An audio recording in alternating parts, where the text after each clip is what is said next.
What up, everybody? This your boy, B-Rob. I just wanted to cue this video up. This is the very first edition of the WalmartLog proper. So, got an interview here for you with freaking Brian Okert. And this is my first time doing something like this. So, you got to bear with me. I had so many ambitious ideas. I had lavalier microphones. I had 2 different camera angles that didn't really work out too well. And what I realized after half of the interview was done, that one of the lavalier microphones weren't on. So the audio for this thing is going to be kind of wonky.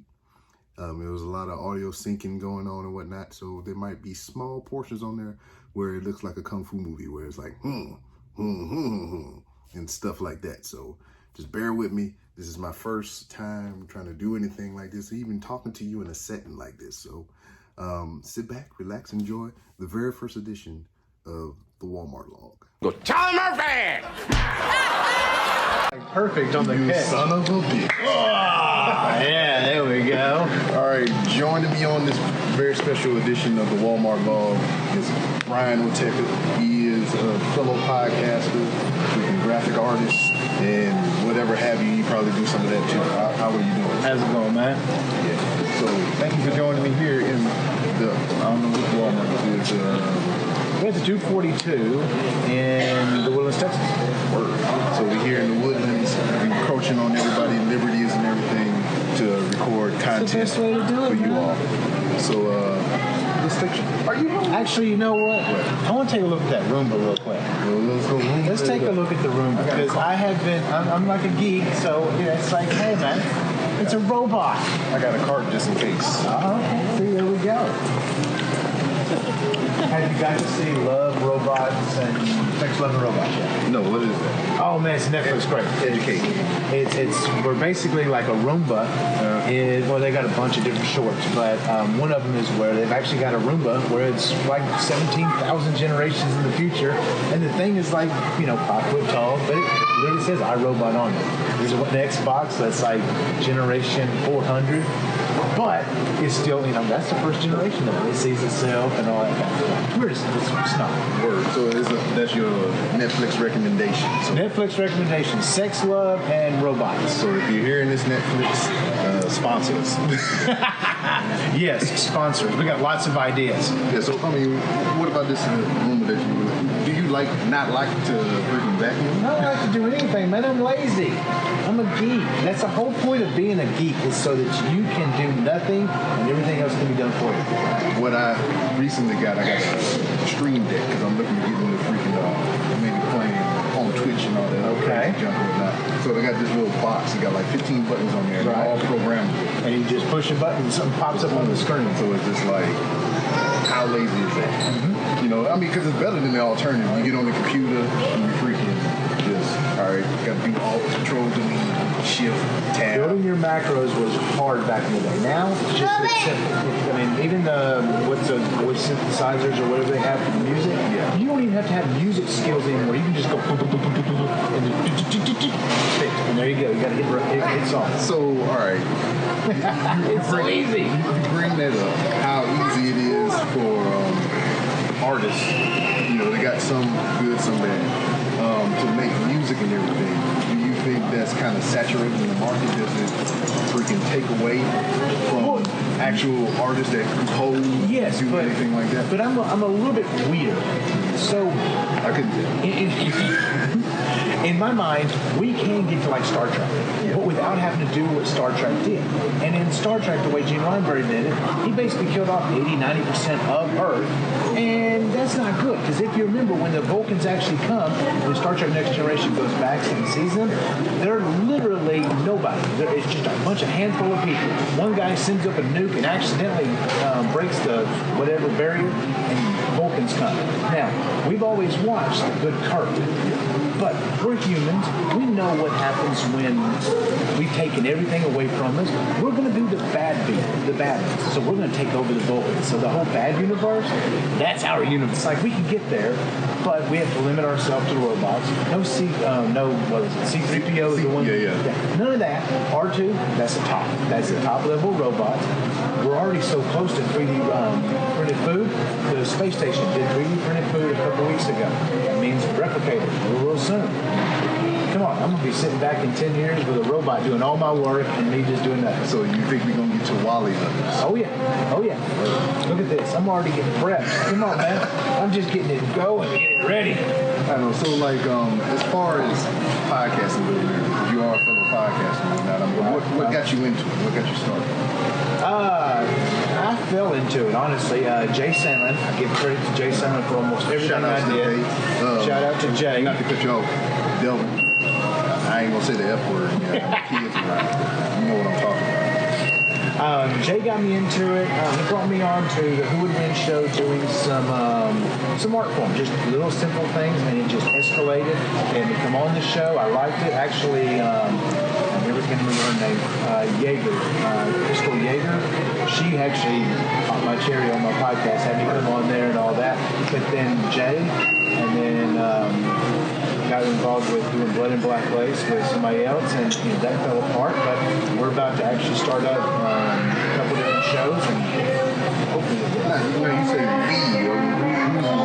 me and my counterpart that's hiding over there filming me as well. The better part of me, the one that actually was on the other part of Blood and Black Lace, and I mean, just phenomenal actors. It's just a matter of getting everything set up right. It takes time. Okay. So how long have you been? About 2 years now. I've been doing the actual, working with podcasts and producing them, editing them, and stuff like that. So, what's some of your frustrations with editing? Because I can tell you, to no end, I love sitting down and recording and talking with everybody. I'm not an editor. Okay, so like, I don't know if you, my Twitter, I'm hanging around with Gavin and all that. From Major Mess Hall. Yeah. Major Mess Hall, I always give him a shout out. So Gavin loves editing, and I absolutely hate it. And I don't understand how some people love to edit. Yeah. Because 15 times hearing somebody say the same thing, it messes with the already voices in my head. So it's like, no. Now, when I was trying to record and edit at the same time, that was insane because you had the people talking, listening to them talk from earlier, and then, no. I'm not an editor. But, I'll do what needs to be done. I think that's like, as far as podcasting goes, I think one of my favorite things to do is be a guest. I know I just go up, I bring what I bring, which is me, and then I just leave. I don't edit nothing. At the least, I have to, some shows I ask you to record your own audio, and then at the least, I just have to email them what I record. That's okay. Exactly. But I ain't got to sit there and take out the pauses, take out the breaths, and all kind of stuff. I remember when I first started. Matter of fact, as we record this, tomorrow, January 13th, is the 4-year anniversary of the Random Rounds of the Rock. Wow, congratulations on that. Right there, 4 years. But I can remember first starting out, I took out everything. Anytime I said anytime I said I breathe in, sneeze, something tapped around on the table, I took out everything. For a 30-minute clip of audio, I think it took me almost an hour and a half, 2 hours just to get it the way I wanted. You're doing good. I was at like 3.5, 6 hours. I was like, no, this is too much of my time. Still the same. Yeah. I mean, insane. It freaking sucks. Yeah. Editing is not my forte. But there are some people, Jay absolutely loves editing from what I understand. And hats off to those people. Hats off to those people who likes to edit the podcast, because it ain't me. And then I'm kind of envious of them. I ain't gonna take my apple. You already know I'm bald. Oh man, you gotta do the whole hair thing. Look at that. That is actually growing for the other half. It's going to be some nice good wigs, and we're going to do some nice props with it. Word, you ain't going to do like no power mullet? No, actually, I'm keeping all of this for the next year, and I'm going to play Santa at the end of the year. Oh yeah. I'm trying to keep the belly for the next year. I'm trying to boost it up, a little more. Play Santa. Pillows for that. No, but that's not real, man. You need the real gut. The real pillow. The real gut. Do Santa for the kids on Christmas, and that kind of be on my little bucket list thing of stuff to do over my lifetime. So do Santa. So I know that as far as expectations and goals, where you want to take your podcast to next, what's something that you want to add to the back? Wow. I honestly don't even know. We're doing so much with the comic book covers. I produce a new comic book cover every day. One drops every day. I spent a lot of time on the weekend actually doing them. It was actually kind of cool because I don't know if you watched the Globes or whatever we had, the awards show. Well, one of the ladies actually talks about how it's hard to be a mother out there.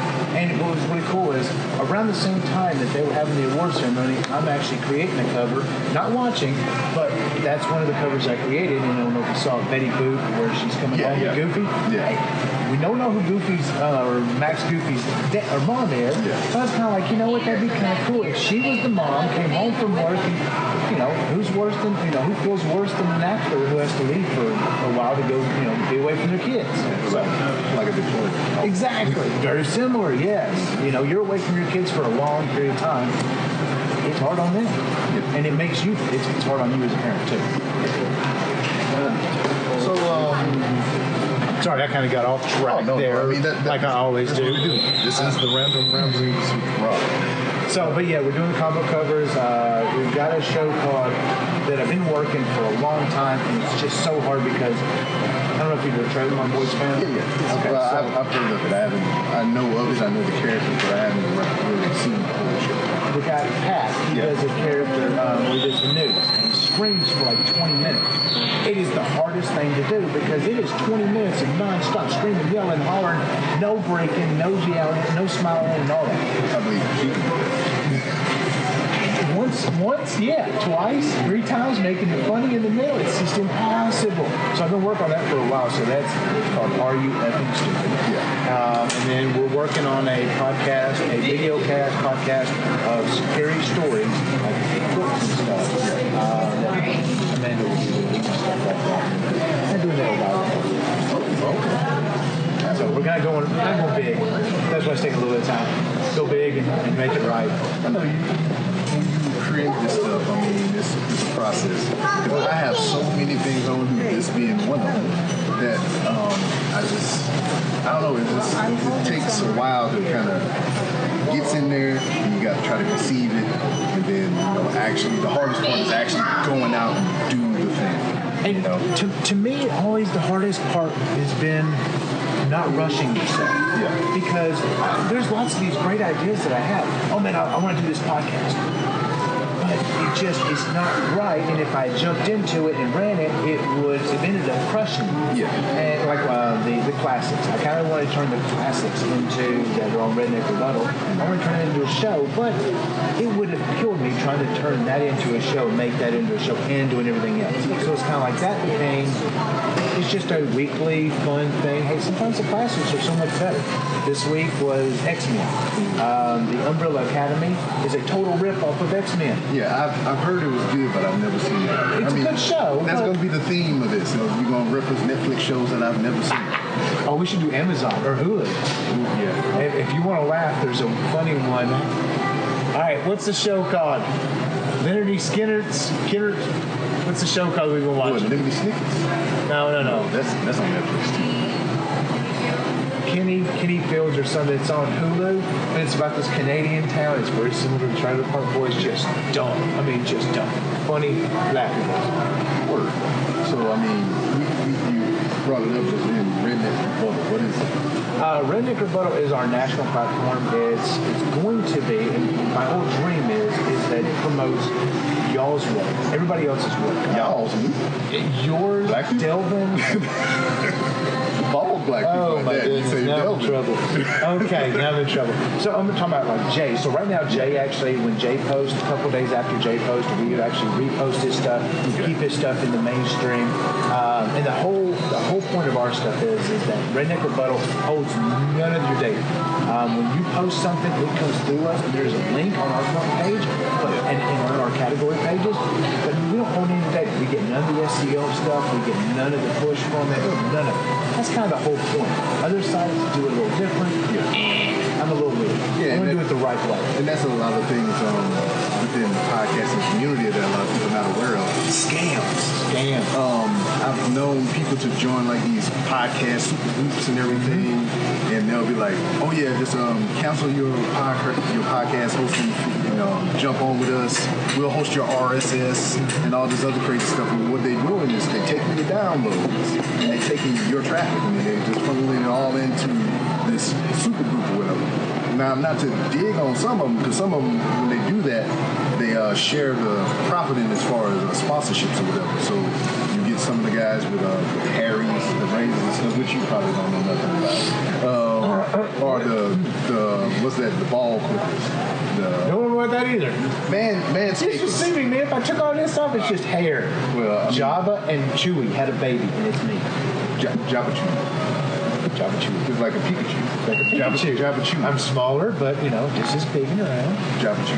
But yeah, be careful of that stuff. So, I mean, if you're... Look, he's laughing. I got him laughing. If you're just starting out in podcasting and everything, you're interested in, like, somebody trying to pull you in or whatever. Yes. One, because they see potential in it. So that's always a plus. So always believe in yourself.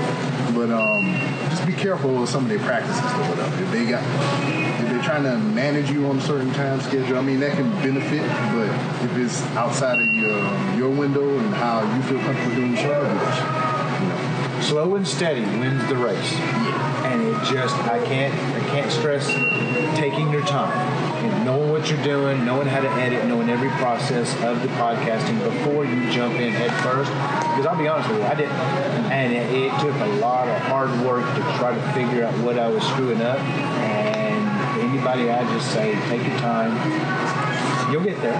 Podcasting is fun and it's easy. It's just a lot of work.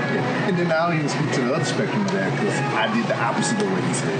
I just said I was going to do it, and I just started. I mean, I didn't know what to do. And it was a lot of trial and error.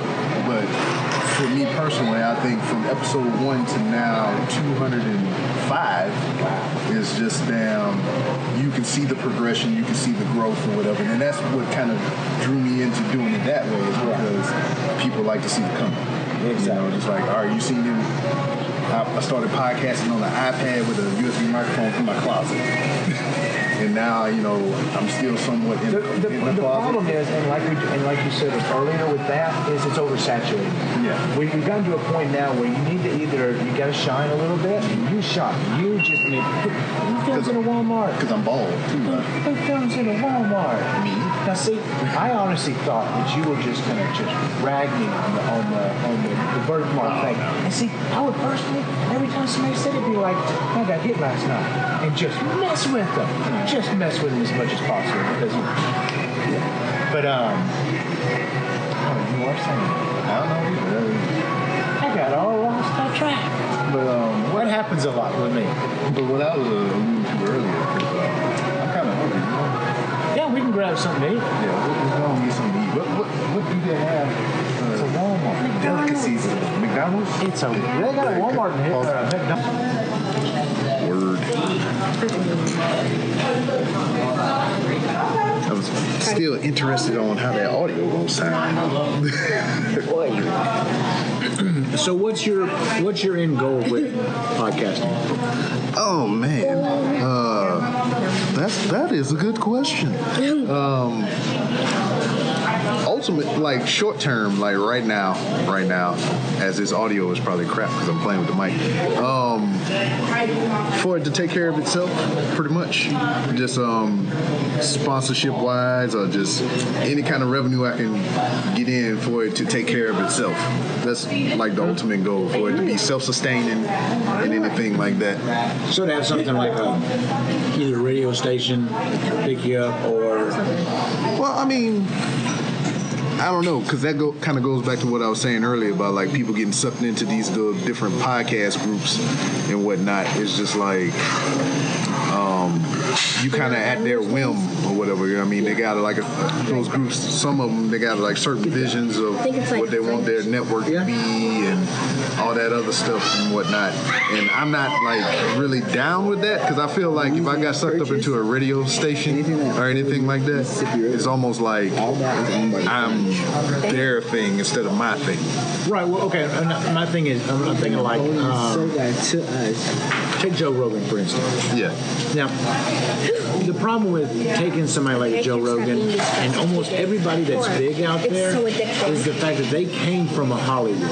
So they already came from way up here, and now they're coming down here to do podcasting, which will bring them back up to there. So for, like, our last partner was trying to get into the business this way, which is very, very hard. Yeah. You know, you have to have a spectacular podcast, something nobody's ever seen, and that kind of stuff. Yeah. Sorry, go ahead. No, it's just like when you. I call this independence because I mean we have no backing, we have no following, we don't have like fans like how Joe Rogan or somebody would and everything. And it's just like I've heard so many people that podcast out of their garage, their basement, their closets, or whatever the case may be, and they 10 times is better than Joe Rogan. But the thing that Joe Rogan has over them is sponsors and television acclaim. He called UFC. He did the freaking Fear Factor and a all huge kind of support staff. Exactly. See, and that was the one thing that with I cannot remember his name now. Louder with Crowder.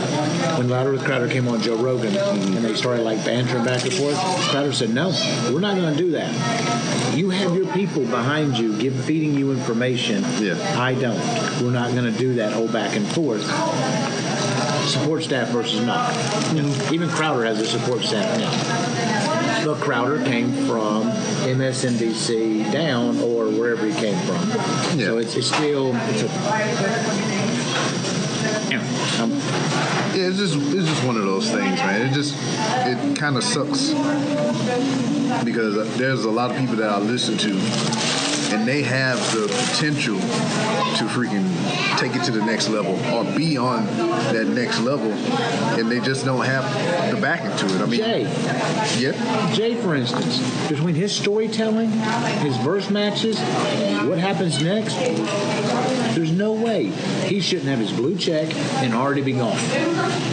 Not even looking at us anymore, just waving at us as he's flying around in the first class. I believe that'll come because I mean it's just like when you see somebody that's made it or whatever. I mean, we can even talk about Joe Rogan or whatever. As the example.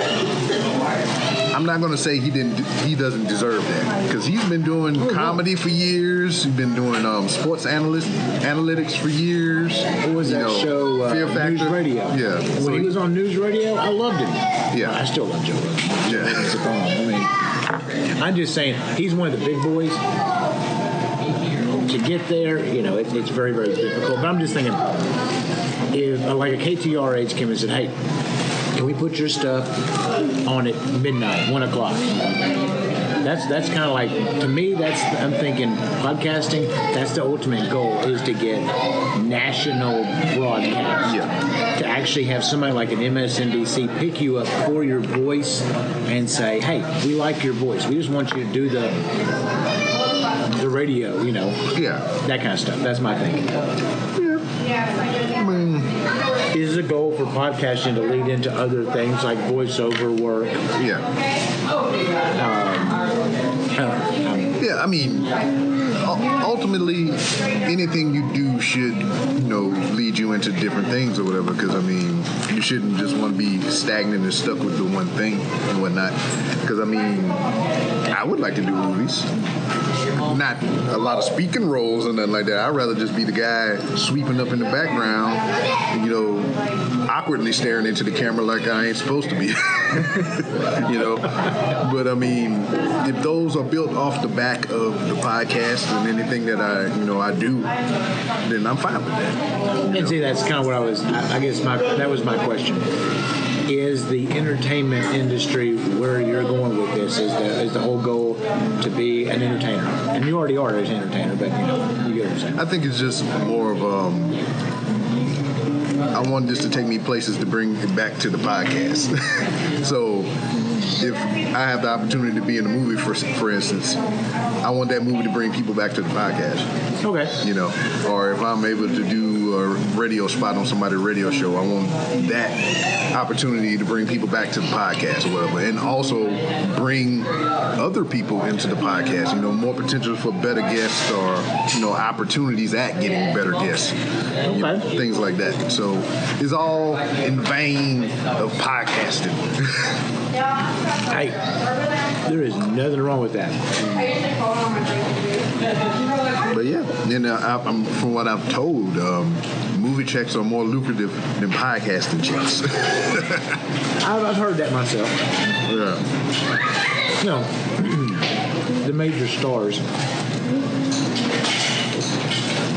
Now, what's And then this is where we could do all the whole sexist jokes, or you have to be a woman, or not a woman, you know. I mean, that plays into a lot of things, you know, being a lady. Oh, yeah. Whatnot, because, I mean, if you look the part and everything, you're going to have automatic following. And plus, because you're a lady, you're going to have automatic following.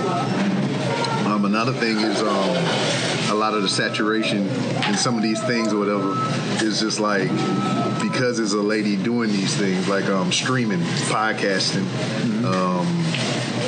I see a lot of influx in gaming, like the streams, the Mixler and all that stuff from ladies and whatnot. And they've been getting in trouble as of late because they've been doing inappropriate lady things and whatnot. So it's one of those weird things of, you hold any group of people down, it doesn't matter what, and then you give them a little bit of freedom, you give them that freedom, the same freedom that they've seen other people have, they're going to go buck wild with it. And they're going to go, you know, I don't know the best example, but if you hold somebody down and you let them loose, they have to do it. They have to do those things, the bad things that everybody was saying. You're doing bad things. They still have to do them because they got the freedom now. yeah. You know? And then, We're humans. We're totally fallible. Yes. Yes, indeed. That's like one of the big things learning as I turn 40. I'm human. I'm a total screw up. And we can't get off this planet. If we do, we're going to be the cockroaches of the universe. We're just going to take over everything. We would be the bad guys. Avatar. We would totally be the Avatar bad guys. Yeah. And it's like, it's sad, but we are. We're the bad guys. But they got the one guy, he got the blue cat lady now. So, I mean, the one that didn't have no legs. you got to sync with his avatar permanently, I think. So, yeah. Are you even excited about that? The new Avatar movies are supposed to be coming out like 10 years later now? But they killed off Ripley. Sigourney Weaver, they killed off. Yeah. So Ripley is like the toughest woman in the universe. I'm sorry, but she fought aliens multiple times and survived. Well, now they recloned her with the alien parts. She's a super soldier. No. Well, I mean, that's not the same character, man. No, it is. I don't care. You know, I keep on saying, never clone me. Don't make a digital copy. Don't make a puka. Don't make any of that. It just, when I'm done because I can't control the next one. Well, you're gonna get cloned regardless because, like, if we on this medium that we on now, somebody's gonna take your voice and they're gonna put it on the little. Yeah, they're gonna do it. Are you up on your Black Mirror? I've only seen season 1, but I know what you're talking about, though. It's like the lady lost her husband and everything. And she had her husband not cloned, but like a digital profile of his social media habits that made a replica of him. No. Don't do that to me. It's a bad idea. You can do it. No, like I said, I can only control this one. Yeah.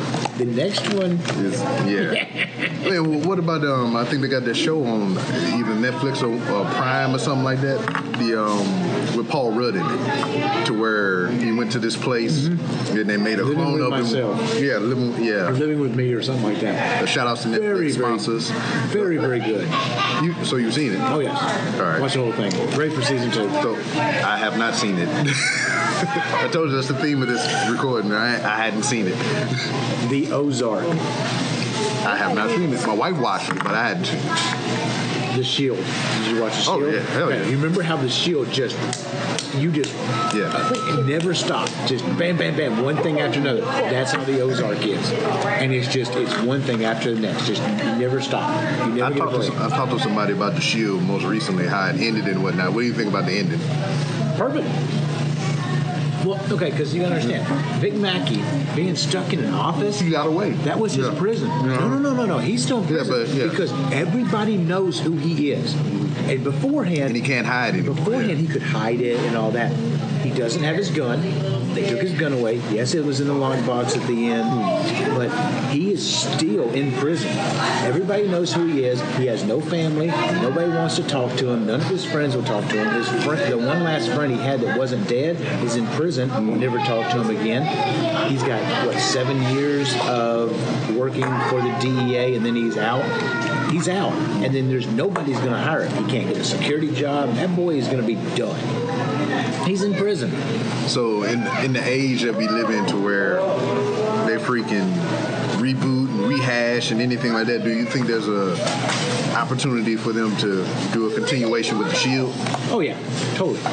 Because you still have the cartels and stuff that were coming after him and stuff. I think. I cannot remember if the cartels had given up or not. I knew they had gotten greenlit for a while. But you still got Mackey's still alive. The guy that they sent to prison, the one. I forget his name. Had the beard and everything. He never did anything. He was like the lowly guy in the whole thing. Yeah, but he was on the low. He was the sneaky one. He was the one that He was the one that Vic could always trust. Yeah, right. He was the one that that's how he got caught up. He something to go kill old boy, and he got caught up. And what's his face? And then we can't remember Shane. Shane jumping to Sons of Anarchy and doing the whole cross dress. It was just like, oh my goodness! And he did such a good job of it too. It was just he is an amazing actor. Yeah. You ever see a show that he in now, Unicorn? No, I haven't seen that one yet. All right, yeah. See, I got one that you haven't seen. The Witcher. Everybody's on to me. I just watched why that. didn't you watch The Witcher? I haven't had the time. Man, you haven't tossed a coin to your Witcher yet? Watched it. Glory? I haven't watched it. Sorry, haven't had a chance. We've been on this Canadian show, this Leonard Skinner Eater, whatever, because it's just funny. Canadians are the best. I'm sorry. Well, shout out to Trailer Park Boys and Bubbles. Unblock me, or I'm going to buy you Vagisil and send it to you. As far as the Witcher goes, I know it was based off a game series and whatnot. I haven't played it, but just watching the show is pretty doggone good. Henry Cavill, to see him outside of Superman is refreshing. And he kind of get to use his own accent and everything now. See, and I liked him in, and a lot of people didn't like him in Mission Impossible, but I thought he was amazing. The whole reloading the guns, that was supposed to be Superman, and I don't understand why we didn't get that version of Superman. Because in Superman, Man of Steel or whatever, the first one, he's a hay baler. Like, he's never been in a fight. There's no way he can beat Zod. No way. Unless he just hay bales like that, reloads the guns and just dun. But there's no way he's going to beat him in a technical fight. And then to kill him at the end, it's like, this is Superman. He would have done what he did in Superman 3. Flew him up to the moon, beat the snot out of him, and then buried him 6 feet deep or 20 feet deep or whatever, and left him. Yeah. But they got to modernize it. They got to make it more relatable for modern times and whatnot. But Superman killing is just so hard because that was the whole point of him not. He wouldn't kill. He wouldn't. Batman killing.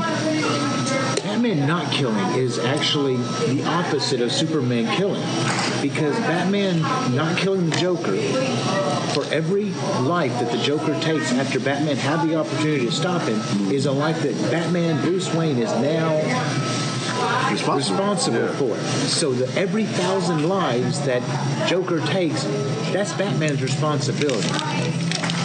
Yeah. Honestly, it's our responsibility if somebody like that, we're a guard in there, you take him out, Joker shouldn't be around. No. We shouldn't be glorifying him. That's one reason I haven't even watched the Joker movie. The new one? I bought it, but I haven't watched it yet. I'm just... Joker, you're not supposed to rationalize the Joker. He's the SOB. Yeah. I mean, I understand that, but it's just storytelling. Yeah, but the way supposedly they rationalize it, it's, you're basically saying here's the reason the bad guy is the bad guy. Well, I mean, that's what they did with the Christopher Nolan Batmans, that trilogy, whatever. They made it more feasible for it to actually happen, Right. like a person can actually do this, And then they just made Heath Ledger's Joker just like a crazy person, He didn't fall into a vat of ooze or nothing. But there's no reason. Yeah, there's no reason for it. I mean, obviously, then even old his Joker, even his stuff is shrouded too, because like he can never give you the same story. You want to know how I got these scars, and he can never tell you the same thing or whatever. and you don't know why Jack was the way he was in the original Joker, or when the '80s Joker. Oh, you're talking about Michael Keaton's Batman. Michael Keaton's Joker. Oh yeah, Tim Burton. Yeah, I mean, well, he got the stuff in his face. But you don't know why Jack is the Before, way he is. yeah, Right. okay, yeah, 'Cause I Jack's got you. already crazy, Yeah, he's on. Yeah, and all you do is push him over the edge. That whole Punisher thing. yeah. You're just one bad day away from becoming me. Yeah. It was just perfect. So which Punisher is your favorite? Oh, So they got the Dolph Lundgren. They got the I forget his name, Thomas Jane. Thomas Jane. You got I forget his name because there's another It's one. like Victor something. Yeah, he was in Dexter for a little bit and Yeah. a couple other things. And now you got Shane Right. from Walking Dead. Walking Dead. That's not his name, but that's what I know. That's not his name. But and we're big Walking Dead fans too. So- even though, are you Team Negan or Team Rick? Well, Rick is out of the picture right now, but I mean, I'm digging current iteration Negan and whatnot. So I mean, that's pretty cool. But, I was Team once Negan came on the picture. I started to understand who Rick was. Mm-hmm. Rick started all the fights. He Yeah. started the fight with Shane. He started the Yeah. fight with the governor. He started the fight with Negan by killing 30 of their men in their sleep, and then Negan killed 2 of his, and he's like, okay, that's even. Let's call that even right now. Let's be done with it. Yeah. But instead, Rick just keeps and getting people killed, and and then at the end to use his son, yeah. Don't for Carl's sake, and then Negan lets up and he slices his throat. That was just, it was just. I mean, but it was just like he slit his throat and he's like, save him. He's just like, I'm just showing you that I could have killed you, but what's to come next is that I'm gonna break you. But Negan had already done that. That was the thing. Yeah. Negan, when he said Carl, do it for Carl, and Negan said, okay, that was Negan saying the same thing. I don't have to kill you because we're going to stop this now. And that's when Rick still went through it.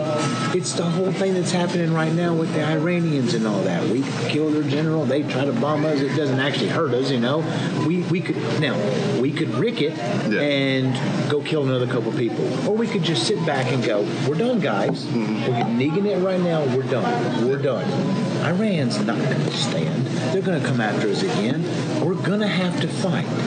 But we don't have to be the aggressors. Yeah. Rick took the throws. We could go out and kill somebody. Bad times. So I found out that Rick was the bad guy the whole time. And now I'm happy he's gone. And No, I haven't read. he bit a guy's neck. Come on. He's a vampire too. I haven't read any of the graphic novels or anything for The Walking Dead, but a lot of theories that have been thrown around since the show came out is just like none of this is even real, and it's all Rick still in a coma in the hospital from season 1. It's all like a fever dream in his head and everything. I've heard that one before. Yeah, so I mean that would be an interesting twist on it, but as seeing as the production for the show, they already splintered off into another spinoff, and then they're making supposedly 3 Walking Dead movies starring Rick Grimes. Right. Yeah, and then Michonne, the character that play Michonne, she's supposed to be leaving too. So And Maggie's only got 3 more shows. yeah, so Well, she says shows, but you don't know when you're actually going to see her. It's like, where's she at? I got 3 more shows. When? Yeah, so I mean, it's crazy. Are we pulling a Rick and Morty and it's going to be 7 years before we get a new episode? So, was that how much the gap was? It was like a year and a half, 2 years, but Yeah. it is insane, their gaps. I just found that show within I do too. the last couple of months or whatever. I binged the first 2-3 seasons, and then now I'm just waiting on whatever bits and pieces they give us of season 4. Yeah, I've already seen all of season 4. It's pretty good. And like actually one of the things that I want to start a podcast. It's solely based on Farscape. But the problem is I'm having a hard time finding somebody who was there at the beginning, watched the whole show, made Friday nights their Friday night, made that Farscape their Friday nights, read all the comics, and considers the comics part of the story. Because a lot of the fans now don't want to read the comics, don't like comics, so they watch what's on Netflix or Amazon.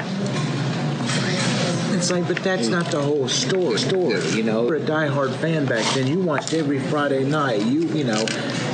It makes it hard for us old fans who are like, okay, we watched the whole story and then got more, but you guys are new and don't want to consider that part of it, but that's not how this works, Even the fan stories, some of those actually play because the original writer said, hey, these actually play. These actually work. That'd be a good reason why Rigel did that. And that's like how they did with the Star Wars stuff. They had all this outside, third-party writers and everything, and they made so much of the lore surrounding the main story. And then Disney bought it out, and there's like, nah, no, that's canon. Nah. Yeah. But now when they come out with the new content or whatever, they're picking and choosing from all this stuff they say is not canon to incorporate into their new stuff. Well, supposedly, the timeline that went back, when Spock went back on the timeline, that's not our universe. That whole Chris Pines being Captain Kirk is not our universe or whatever. I'm talking about Star Wars. Star Trek. I'm sorry. Star Wars, Star Trek, but we're not in the Star Trek universe right now. Oh, no. Sorry, jump swift. Holy crap, I jumped from Star Wars to Star Trek. My geek card just got pulled. Yeah. They got Star in it. I can understand, how crazy it is. So, yeah. But, yeah, man. I think this. You're gonna have some fun editing all this. Oh yeah, because like I got you and got me, and I'm here eating the whole time. Yeah, me too. I'm just sitting here munching. Yeah, and what I wish I had was a third camera to get us like both at the same time. Because like now I'm after like you talking. I should have brought the 360 camera so you stick it right there in the middle. I had it. It was on the bed with the rest of the stuff, and I was just like, you know what. But maybe next time. So I'm going to reach from my camera to your camera. See how that is? You can see it. You son of a bitch. And yeah, man, this is where we probably put a pin in it. Man, I won't say this is the first because I've done this 2 other times, but this is the official WalmartLog. So, I mean, I appreciate you joining me and being here for this experience or whatever. This will look weird. I probably have to do a side-by-side because I'm talking and it's just like one camera per. And you can edit out me all that eating because, that. Oh, man, I'd probably put it in just because. Hey, if I pick my nose, make sure to zoom in on that one really slow. Yeah. Repeat, make it into a GIF. Yeah, but before we go, let everybody know where they can find you on social media and whatever else you got going on. I'm everywhere. elteco.me is my website. Redneck Rebuttal is our national website that basically does all the promotions for everything and hopefully more promotions for you guys. Elteco. That's the easiest way to look for me, or Brian Okert. Easy way. Anyway. And you can find me, as always, on randomrob.com. I took the cast off for savings. I had to save me a little bit of money. So it was randomrobcast.com. Now it's just randomrob.com. You can find everything related to the show. I got to figure out, all right, the camera's right here on this thing. So you got to find everything on randomrob.com. You can find me on Twitter at 3R Show. You can find me on Instagram at the 3R Show. And you can find me on Facebook by searching the Random Rambles of Rob or doing facebook.com/3R Show. And we end it like that.